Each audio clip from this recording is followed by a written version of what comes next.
జై సీతారాం. రామరాజ్యం సీతమ్మలకే సాధ్యం. Male rule fail, female rule hail. ఇది ఒక నూతన సిద్ధాంతం. గతాన్ని మార్చలేము, భవిష్యత్తును మార్చుకుందాం. శ్రీ సీతారామ ధర్మ ప్రచార క్షేత్రం. ఇది ఒక నూతన సైద్ధాంతిక ఉద్యమం. ఇది ఒక నూతన సైద్ధాంతిక ఉద్యమ ఛానల్. ధనాన్ని ఓడించి బంధాలను గెలిపించడమే ఈ ఉద్యమ ధ్యేయం, ఈ ఛానల్ ప్రయత్నం.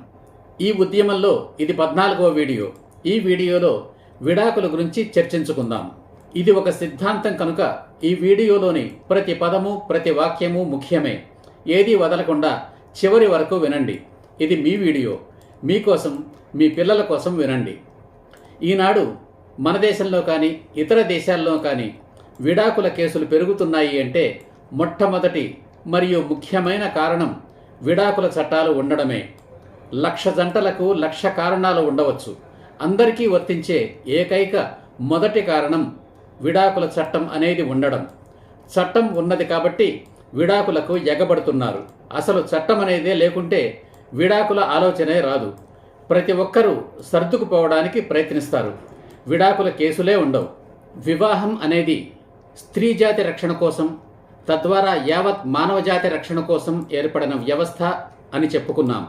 సమాజానికి మూలం కుటుంబం, కుటుంబానికి మూలం వివాహ వ్యవస్థ. వివాహ వ్యవస్థ లేకుంటే కుటుంబమే లేదు. కుటుంబాలు లేకపోతే సమాజమే లేదు. సమాజమే లేకపోతే ప్రభుత్వాలతో పనే లేదు. అంతా జంతుస్వామ్యం, ఆటవిక రాజ్యమే. వివాహ వ్యవస్థను అపహాస్యం చేస్తూ దానిని నాశనం చేసేదే విడాకుల వ్యవస్థ. మన పురాణాల్లో భార్యాభర్తల మధ్య అభిప్రాయ భేదాలు కానీ, అహంకార భావనలు కానీ ఉన్నాయేమో చూద్దాం. మన ఆదర్శ పురుషుడు శ్రీరామచంద్రుణ్ణే చూద్దాం. ఎవడో ఒక రజకుడు విమర్శించాడని సీతమ్మను విడిచిపెట్టాడు శ్రీరాముడు. ఈ విషయంలో మాత్రం ఆయన భక్తులు కూడా సహించరు. కానీ ఇక్కడ శ్రీరాముని ఆదర్శాన్ని గమనించాలి. ఆయన భార్యను దూరం చేసుకుని తనకు తాను శిక్ష వేసుకున్నాడు. ఆ శిక్ష సీతమ్మకు కాదు. విచారణ కూడా లేకుండానే చేయని తప్పుకు తనను తాను శిక్షించుకున్నాడు. మరో స్త్రీని వివాహం చేసుకోలేదు. సీతమ్మనే తలుచుకుంటూ శేష జీవితాన్ని బ్రహ్మచర్యంలో గడిపాడు. కొందరు ఎందుకు కల్పించారో తెలియదు కానీ సీతను అడవికి తీసుకుని పోయి చంపి రమ్మని లక్ష్మణుని ఆజ్ఞాపించాడని, అది ఇష్టం లేని లక్ష్మణుడు సీతను అడవిలో వదిలి ఏదో ఒక జంతువును చంపి దాని కళ్ళను తీసుకుని పోయి సీతను చంపిన ఆనవాలుగా రాముడికి చూపాడని చెబుతారు. కానీ అది తప్పు. వాల్మీకి రామాయణం ప్రకారం గర్భవతి అయిన సీతను భద్రంగా వాల్మీకి ఆశ్రమం చెంత విడిచి రమ్మని లక్ష్మణుని ఆదేశించాడు శ్రీరాముడు.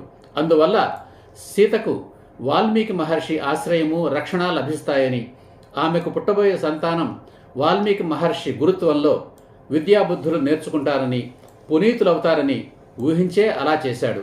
ఇక్కడ మరో విషయాన్ని కూడా గమనించాలి. ప్రజాభిప్రాయం పట్ల శ్రీరాముని నిబద్ధత, గౌరవం. నవ్విపోదురుగాక నాకేటి సిగ్గు అని ఎంతోమంది నేటి తరం నాయకులలో లేనివి అవే. శ్రీరాముడి తండ్రి దశరథ మహారాజు కూడా తాను తట్టుకోలేని కోరిక కోరిన భార్య కైకను విసర్జించానంటాడు. ఆమెతో పాటు తన ప్రాణాలను కూడా విసర్జించాడు. అంతకు పూర్వం జమదగ్ని మహర్షి తన భార్య రేణుకాదేవిని అనుమానించి శిరచ్ఛేదమే చేయించాడు. తరువాత శాంతించి ఆమెను బ్రతికించాడు. అనంతరం అన్యోన్యంగా కలిసి జీవించారు. దేవేంద్రుడు చెరిచిన తన భార్య అహల్యను శిలగా మారిపోమ్మని శపించాడు గౌతముడు. తరువాత శ్రీరాముని పాదాల సాక్షిగా ఆమెను క్షమించి స్వీకరించాడు. వినాయక వ్రత కథలోకి చూస్తే సప్త ఋషులు తమ భార్యలు అగ్నిదేవునితో ఉన్నారని భావించి వారిని విసర్జిస్తారు. వారు తమ భార్యలు కారని సాక్షాత్తు శివుడు చెప్పాక వారిని స్వీకరిస్తారు. కేదారేశ్వర వ్రత కథలోకి చూస్తే ఒక ఋషి తనను విడిచి శివుడికి మాత్రమే నమస్కరించాడని అలిగి వెళ్ళిపోతుంది పార్వతీదేవి. తరువాత శివుడి శరీరంలో అర్ధభాగం అవుతుంది. ఇక కలియుగ దైవం శ్రీ వెంకటేశ్వర స్వామి కథలోకి వెళదాం. తన నివాసమైన విష్ణుమూర్తి వక్షస్థలంపై కాలితో తన్నాడు భృగు మహర్షి. ఆ అవమానాన్ని తట్టుకోలేక భర్తను విడిచి వెళ్ళిపోయింది లక్ష్మీదేవి. తీరా తన తప్పు తెలుసుకుని పతిని చేరేసరికి ఆలస్యమైపోయింది. ఆయన ఆకాశరాజు కూతురు పద్మావతీదేవిని పెళ్లి చేసుకున్నట్టు తెలిసింది. మళ్ళీ అలిగి శిలగా మారిపోయింది లక్ష్మీదేవి. ఆమెకు సమాధానం చెప్పలేక శ్రీమన్నారాయణుడు కూడా వెంకటాద్రి మీద క్రొత్త భార్యతో సహా తాను శిలగా మారి తనను తాను శిక్షించుకున్నాడు. అంటే తన శిలారూపాన్ని మానవుల కోసం వదిలి తాను లక్ష్మీదేవితో సహా వైకుంఠానికి తరలి వెళ్ళాడన్నమాట. ఇలా చూసుకుంటే మన పురాణాల్లో కూడా భార్యాభర్తల మధ్య అలకలు, అహంకారాలు, అభిప్రాయ భేదాలు ఉన్నాయి. కానీ వాళ్ళెవ్వరూ శాశ్వతంగా విడాకులు తీసుకోలేదు. పైగా అవన్నీ వాళ్ళ అన్యోన్యతను మరింతగా ఇనుమడింపచేశాయి. వివాహము, కుటుంబము, సమాజము అనే వ్యవస్థలు స్త్రీలతో పాటు పిల్లలను, పురుషులను, సమస్త మానవజాతిని రక్షించడానికి ఏర్పడ్డాయని గతంలో చర్చించుకున్నాం. ఆ వివాహ వ్యవస్థను నాశనం చేసే ఉద్దేశ్యంతో కొందరు కుహనా మేధావులు సృష్టించిందే విడాకుల వ్యవస్థ. ఈ విడాకుల వ్యవస్థ భారతీయ సంస్కృతికి చెందని వ్యవస్థ. పాశ్చాత్య దేశాల నుండి దిగుమతి చేసుకున్న వ్యవస్థ. అసలు ఈ విడాకుల వ్యవస్థ ఎలా ఏర్పడి ఉంటుందో చూద్దాం. ఎప్పటి నుండైతే వివాహ వ్యవస్థ ఏర్పడిందో అప్పటి నుండి పురుషుడు చూపు ఇతర స్త్రీలపైనే ఉంటూ వచ్చింది. పరుల భార్యలను చెరపెట్టడం నేర్చుకున్నాడు. బలవంతంగా మానభంగాలు చేయడం నేర్చుకున్నాడు. ఇవన్నీ తనది అనే ఒక భార్య ఉండగానే పరస్త్రీల కోసం సామదాన భేద దండోపాయాలను నేర్చుకున్నాడు. ఆ క్రమంలో ఈ చెడ్డ పనులు చేయడం కోసం, ఈ దురాగతాల కోసం దేవుణ్ణి అడ్డం పెట్టుకున్నాడు. దేవుణ్ణి ఉపయోగించుకున్నాడు. కొంతమంది పురుషులను బెదిరించి, ఆశ చూపి, చేరదీసి ఒక సైన్యాన్ని ఏర్పాటు చేసుకున్నాడు. ఆ గుంపుకు తానే రాజునన్నాడు. యుద్ధాలు చేశాడు. ఆ యుద్ధాల కోసం క్రొత్త ఆయుధాలను కనిపెట్టాడు. వీటన్నిటి కోసం సంపదను సృష్టించడం నేర్చుకున్నాడు. మరొకడు సృష్టించిన సంపదను దోచుకోవడం నేర్చుకున్నాడు. వ్యాపారాన్ని ఆవిష్కరించాడు. ఆ వ్యాపారం కోసం క్రొత్త ప్రయాణ సాధనాలు కనిపెట్టాడు. జూదాలు, పందాలు నేర్చుకున్నాడు. సప్త వ్యసనాలను కనిపెట్టాడు, ప్రోత్సహించాడు. ఒకడు భయపెట్టి, మరొకడు భ్రమపెట్టి, ఇంకొకడు మాయ చేసి సంపదను సృష్టించే వాడి నుంచి దోచుకోవడం నేర్చుకున్నారు. దోచుకున్న సంపదను కూడబెట్టడం నేర్చుకున్నాడు. ఇదంతా కేవలం పరస్త్రీల కోసమే. తనకంటూ ఒక భార్య ఉండగానే నరమేధాన్నే సృష్టించాడు. కేవలం పరస్త్రీల కోసమే ఎన్నో కళలను నేర్చుకున్నాడు. నాట్యం, సంగీతం, శిల్పం, చిత్రలేఖనం ఇవన్నీ పరస్త్రీల శీలాలను దోచుకోవడానికే సహకరించాయి. సమాజం ఒక రూపుదిద్దుకున్న తర్వాత పురుషుడు బరి తెగించాడు. ఒక్కొక్కడు 2, 3 పెళ్లి చేసుకుంటానన్నాడు. అది చాలక విలయాలు, వ్యభిచారం అనే వ్యవస్థలను ఏర్పాటు చేసుకున్నాడు. పురుషుణ్ణి అదుపులో పెట్టడానికి వివాహ వ్యవస్థను ఏర్పాటు చేసుకున్న తర్వాత సంభవించినవే ఇవన్నీ. పురుషుణ్ణి ఎంతగా అణిచిపెట్టడానికి ప్రయత్నం జరుగుతూ ఉన్నదో అంతగా విజృంభిస్తున్నాడు పురుషుడు. స్త్రీని కాపాడాలని ఎంతగా ప్రయత్నం జరుగుతున్నదో ఆమెను చెరచడానికి అంతగా ప్రయత్నిస్తున్నాడు పురుషుడు. ఇది ఒక దేశ చరిత్ర కాదు, యావత్ మానవజాతి చరిత్ర. ఈ విషయంలో పాశ్చాత్యులు భారతీయుల కంటే 10 అడుగులు ముందున్నారు. ఇప్పుడు భారతీయులు కూడా వారిని అందుకోవడానికి, వారిని దాటి ముందుకు పోవడానికి పరుగులు పెడుతున్నారు. యుగాలు మారాయి, తరాలు గడిచాయి, ఆధునిక ప్రభుత్వాలు వచ్చాయి, కఠినమైన చట్టాలు వచ్చాయి, సమాజంలో నిర్దిష్టమైన హక్కులు, బాధ్యతలు ఏర్పడ్డాయి. మహిళల పట్ల సానుభూతి పెరిగింది. అయినా మగబుద్ధి మారలేదు. పురుషుడి కాళ్లకు, చేతులకు అవరోధాలు ఏర్పడ్డాయి. కానీ బుద్ధి పదునెక్కింది. అందుకోసం ఎన్నో ఆవిష్కరణలు చేశాడు. సినిమాలు, టీవీలు, మొబైల్ ఫోన్లు ఆ కోవలోకే వస్తాయి. భారతీయులు తమ పురాణాలు, సాంఘిక సమస్యలపై సినిమాలు తీస్తున్న తరుణంలో పాశ్చాత్యులు బూతు సినిమాలు తీసి ప్రపంచవ్యాప్తంగా అమ్మి సొమ్ము చేసుకున్నారు. అందుకు అనుగుణంగా వాళ్ళ చట్టాలను మార్చుకున్నారు. మహిళలను రక్షించడానికి అని చెప్పి వ్యభిచారాన్ని చట్టబద్ధం చేసుకున్నారు. పురుషులతో సమానంగా స్త్రీలకు స్వాతంత్ర్యం అన్నారు, హక్కులు అన్నారు, స్వేచ్ఛ అన్నారు. స్త్రీలు తమ వేళ్లతోనే తమ కళ్ళు పొడుచుకునేలా చేశారు. అదే విడాకుల వ్యవస్థ. ఈ విడాకుల వ్యవస్థ పుట్టింది పాశ్చాత్య దేశాల్లో. ఇప్పుడు భారతీయులు కూడా వాళ్ళను అనుసరిస్తున్నారు. కాలనైజేషన్లో భాగంగా మనకు తెలియకుండానే పాశ్చాత్య దేశాల నుండి దిగుమతి చేసుకున్న వాటిలో విడాకుల వ్యవస్థ ఒకటి. విడాకులంటే ఏమిటి? భార్య మీద మోజు తీరిపోయిన ఒక పురుషుడు ఆ భార్యను వదిలించుకొని మరొక స్త్రీని పెళ్లి చేసుకోవడానికి మార్గాన్ని సుగమం చేసుకోవడం. అంతే అవకాశాన్ని స్త్రీకి కూడా ఇచ్చాను అంటాడు. కానీ అది ఆమెకు అవకాశం కాదు. తన చేతికి మట్టి అంటకుండా భార్య తనకు తానే విడాకుల కోసం ముందుకు వచ్చేటట్టు చేస్తాడు భర్త. చట్టబద్ధంగా ఆమెను వదిలించుకుంటాడు. అలా భార్యను వదిలించుకోవడం అంటే ఆమెను హత్య చేయడమే. ఒకవేళ స్త్రీయే విడాకులు కోరితే అది ఆమెకు ఆత్మహత్య సదృశ్యమే. విడాకుల చట్టం అంటే మహిళ చేతికి ఒక కత్తిని ఇచ్చి తన గొంతును తానే కోసుకొమ్మనడమే. ఒకరు ఆత్మహత్య చేసుకుంటే చూస్తూ ఊరుకోవడం పాపం, అందుకు ప్రోత్సహించడం నేరం. మన దేశంలో విడాకులు ఇంకా విస్తరించలేదు, కానీ విదేశాల్లో ఎంతలా విజృంభించాయంటే అసలు వివాహ వ్యవస్థ అవసరమా అన్నంత. అందుకు కారణం ఏమిటి? విడాకుల చట్టం ఉండడమే మొదటి కారణం. స్త్రీ అంటే పురుషుడికి సుఖాన్నిస్తూ అతని కుటుంబానికి పిల్లలను కనే ఒక యంత్రంగా పురుషుడు భావించడం రెండవ కారణం. ఈ విడాకుల వల్ల ఒరిగేదేమిటి? చివరికి జరిగేదేమిటి? సంసారం స్థానంలో వ్యభిచారం పాతుకుపోతుంది. మానవ సంబంధాలు బలహీనపడతాయి. స్వార్థం ఇంకా ఇంకా పెరిగిపోతుంది. వివాహ వ్యవస్థ నాశనమవుతుంది. మనిషి మళ్ళీ జంతుస్వామ్యానికి తిరోగమిస్తాడు. అంతటితో ఆగదు. జంతువుల్లో లేని వినాశకర ఆలోచనలు, విధ్వంసకర ఆయుధాలు ఉన్న మనిషి చిట్ట చివరి మానవుడు నశించే వరకు మానవ హననాన్ని ఆపడు.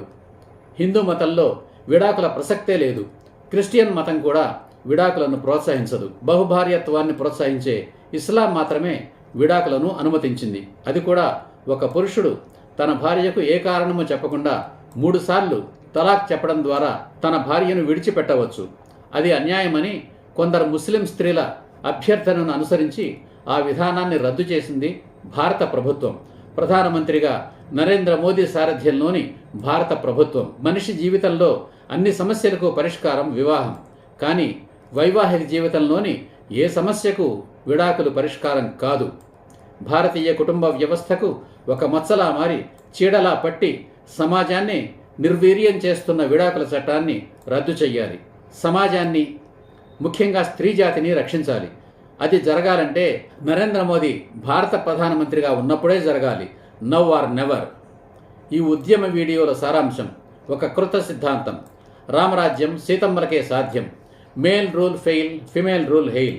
స్త్రీలందరూ దేవతలు, రాక్షసులందరూ పురుషులు. ప్రాణాలు పోసేవారు దేవతలు, ప్రాణాలు తీసేవారు రాక్షసులు. చెడిపోయిన ప్రతి స్త్రీ వెనుక ఒక పురుషుడు ఉంటాడు. అతడు తండ్రి కావచ్చు, భర్త కావచ్చు, లేదా కొడుకు కావచ్చు. స్త్రీలందరూ చెడిపోవాలి, నా భార్య తప్ప అనే రావణాసురులను శ్రీరాములుగా మార్చడం, తద్వారా రామరాజ్యాన్ని స్థాపించడం సీతమ్మల్లాంటి మహిళలకే సాధ్యం. ఈ సిద్ధాంతానికి ఆధారం మహిళలు, మార్గం మహిళల ఆత్మగౌరవం, లక్ష్యం సకల జన శ్రేయోరాజ్యం రామరాజ్యం. Male rule fail, female rule hail. ఈ ఉద్యమంలో మొదటి అడుగు విడాకుల చట్టం రద్దు, రెండవ అడుగు మహిళా సాధికారత, మూడవ అడుగు వ్యభిచార దురాచార నిర్మూలన. రామరాజ్యం అంటే వ్యభిచారం లేని రాజ్యం. Ramarajyam is where there is no prostitution. 3వ ప్రపంచ యుద్ధం రాకుండా ఉండాలి అంటే ఒక్క భారతదేశంలోనే కాదు, ప్రతి దేశంలోనూ రామరాజ్యం స్థాపించబడాలి. పురుషులందరూ రామయ్యలైతే అదే రామరాజ్యం. శ్రీరాముని ఆదర్శం ఏకపత్ని వ్రతం, పరస్త్రీల పట్ల గౌరవం, పరుల సంపదల పట్ల విముఖత, దేశభక్తి, శీలం. ఇవే రామరాజ్యానికి అర్థం, ఆధారం. రాముడు పూజించిన శివుడు, విష్ణుమూర్తి కూడా ఏకపత్ని వ్రతులే. పురుషుల అక్రమ సంపాదనకు పరస్త్రీల పొందు తప్ప మరో ప్రయోజనం లేదు.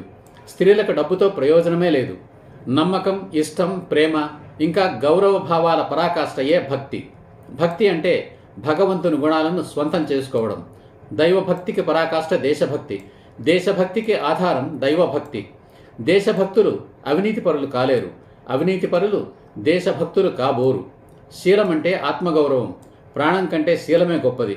స్త్రీ పురుషులు ఒకరి శీలాన్ని మరొకరు జీవితాంతం కాపాడుతామని పరస్పరం చేసుకునే ప్రమాణమే వివాహం.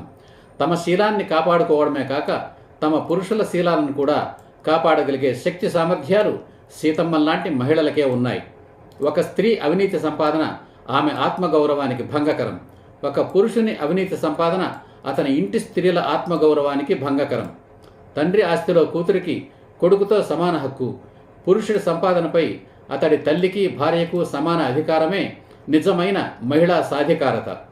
ధనం సంపాదించడం వరకే పురుషుడి బాధ్యత. ఖర్చు పెట్టడానికి తల్లికి భార్యకు సమాన హక్కు, అధికారాలే నిజమైన మహిళా సాధికారత. స్త్రీ జాతిని, తద్వారా మానవ జాతిని రక్షించడానికి ఏర్పడిందే వివాహ వ్యవస్థ. ఆ వివాహ వ్యవస్థను నాశనం చేయడానికి పుట్టిందే విడాకుల చట్టం.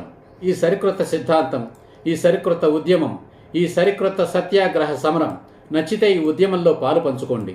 పాలు పంచుకోవడానికి మీరేమీ రోడ్లెక్కక్కర్లేదు, ధర్నాలు చేయక్కర్లేదు. వెంటనే లైక్ చేయండి, సబ్స్క్రైబ్ చేయండి. మీ బంధుమిత్రులందరికీ షేర్ చేయండి. లైక్ చేయించండి, షేర్ చేయించండి, సబ్స్క్రైబ్ చేయించండి. ఈ ఉద్యమంలో భాగస్వాములైనట్టే. ఈ ఉద్యమం విజయం సాధించే వరకు అలా అనుసరిస్తూనే ఉండండి. ఈ ఉద్యమానికి, ఈ సత్యాగ్రహ సమరానికి నాయకత్వం వహించండి. ఈ ఉద్యమానికి సీతమ్మల్లాంటి మహిళలందరూ నాయకురాళ్లే, రామయ్యలాంటి పురుషులందరూ నాయకులే. తరువాతి వీడియోలో భార్యాభర్తల మధ్య వివాహ బంధం చిరకాలం కలకాలం నిలిచి ఉండడానికి పరస్పర వ్యామోహం ఆవశ్యకతను గూర్చి చర్చిస్తాను. మరో ముఖ్యమైన విషయం, ఈ వీడియో కేవలం శ్రీరాముని దైవంగా నమ్మే హిందువుల కోసం, శ్రీరాముని దైవంగా నమ్మని హిందువుల కోసం కూడా, మహిళామ తల్లుల శ్రేయోభిలాషులు ఎవరైనా వారందరి కోసం. జై హింద్, జై సీతారాం.